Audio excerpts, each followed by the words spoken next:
নমস্কার বন্ধুরা, কেমন আছো তোমরা সবাই? আশা করি অনেক ভালো আছো। আর তোমাদের ভালোবাসায় আমিও অনেক ভালো আছি, সুস্থ আছি।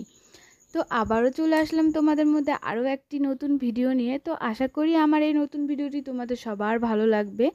তো সকাল সকাল দেখো 4টে ঘরের বিছনা তুলে একদম ঘরগুলো ঝাড় দিয়ে নিচ্ছি। আজকে স্ট্যান্ড দিয়ে ভিডিও করিনি, আজকে হাত দিয়েই করেছি কোনো রকম ছোটো ছোটো ক্লিপ নেওয়ার জন্য। তো সকাল সকাল একদম আজকে ঘুম থেকে উঠতে লেট হয়ে গেছিলো, আজকে 6:30 বেজে গেছিলো। তো ঘুম থেকে উঠে একদম ঘর টর ভালো করে বিছনা টিছনা তুলে ঘর টর ঝাড় দিয়ে নিচ্ছি। বাসি কাজ করা কিছুই নেই, মানে বাসি কাজগুলো সব হয়েই গেছে, আমার শাশুড়ি করে থুয়ে মাঠে চলে গেছে।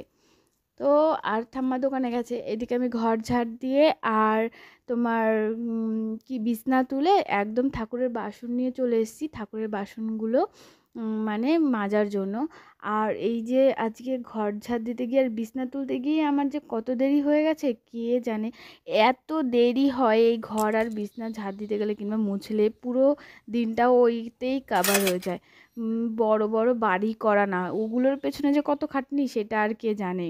দেখতে তো সুন্দর লাগে, দেখতে সুন্দর লাগাতে গিয়ে যে কত খাটনি করতে হয় সেটা আবার বলা যায় না। একটা বাড়িঘর পরিষ্কার রাখার জন্য সবসময় কাজ হাতে থাকেই। যদি তুমি বাড়িঘর হাতে কাজ না নিয়ে থাকো তাহলে তোমাকে বাড়িঘর কোনো কিছুতে পরিষ্কার করতে হবে না, নোংরা করে রাখো তাহলেই হবে।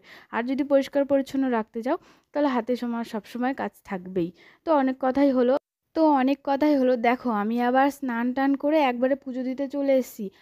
আর পুজো টুজো দিয়ে ঘরের পুজোটা সেরে একবারে বাইরে চলে এসেছি তুলসী তলার দিকে পুজো দিতে। আর এই প্রদীপটা যে আমার কাছ থেকে আজকে কতবার নিভে গেছে কি বলবো। আমার হাজব্যান্ড পাশে বসে বলছিল প্রদীপ লেভা ভালো না, এগুলো ভালো লক্ষণ না। তো আমি কি করব, তাও দেখো প্রদীপটা মনে হচ্ছে কি লিভেই যাচ্ছে। তো তাও আমি খুব আস্তে আস্তে আরতি করেছি আর প্রদীপটাকে সামলে সামলে করেছি, মানে কি বলবো। তারপর এইদিকে মানে জুকার দিয়ে দিলাম, যেটাকে জানি না তোমাদের মধ্যে কি বলে। আর শঙ্খ বাজিয়ে নিলাম, ঠাকুরকে প্রণাম করে নিলাম। ঠাকুরের কাছে রোজ নিত্য নতুন জিনিস চাওয়ার থাকে আমার কাছে, আমি চাই। তো একবারে পুজো টুজো দিয়ে একবারে চলে এসেছি একটু মাথা আঁচড়াতে। আমি আবার বাইরেই মাথা আঁচড়াই বেশিরভাগ টাইম, নাহলে না ঘরের মধ্যে চুল পড়ে, বিরক্ত লাগে তখন। আর এদিকে ঠাকুমা রান্নাটা বসিয়ে দিয়েছিল বলে আমি আরও নিশ্চিন্তে কাজগুলো করছিলাম।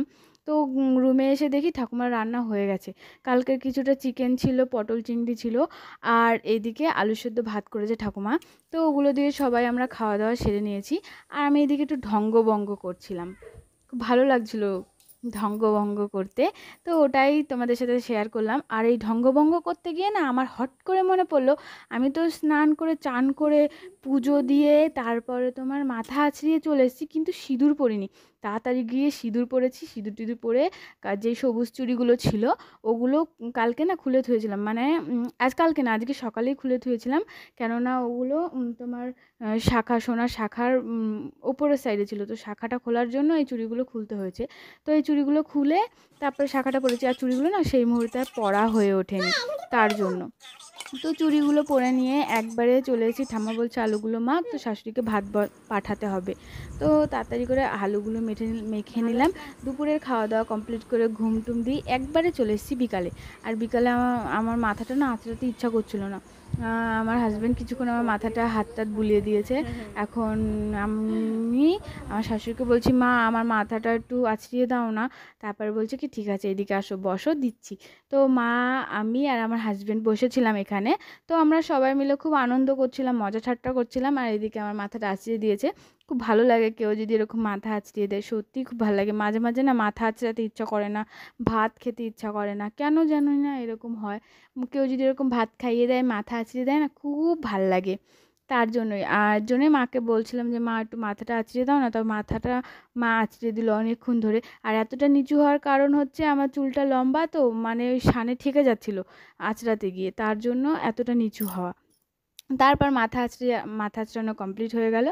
ও এদিকে দেখি রনিক আসছে। তো আমার হাজব্যান্ড বলছে কি এই রনিক আয়, এদিকে আয়।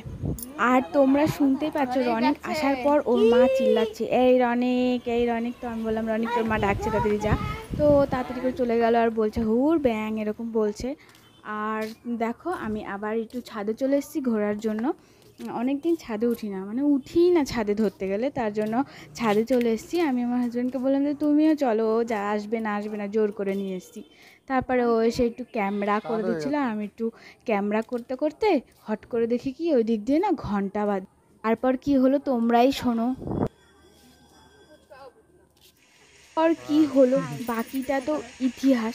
ফুচকা খাওয়াতে নিয়ে এসে একটা হাই করিয়ে উনি চলে গেছে অন্যদিকে, আর ফুচকাও চলে গেছে, ফুচকাওয়ালাকে আর খুঁজে পাওয়া যায়নি। তো আজকের ভিডিওটুকু এইটুকুই। তো যাবো না সবাইকে দাদু, বাই বাই, টাটা আমার অনেক কাজ বন্ধুরা। আছে।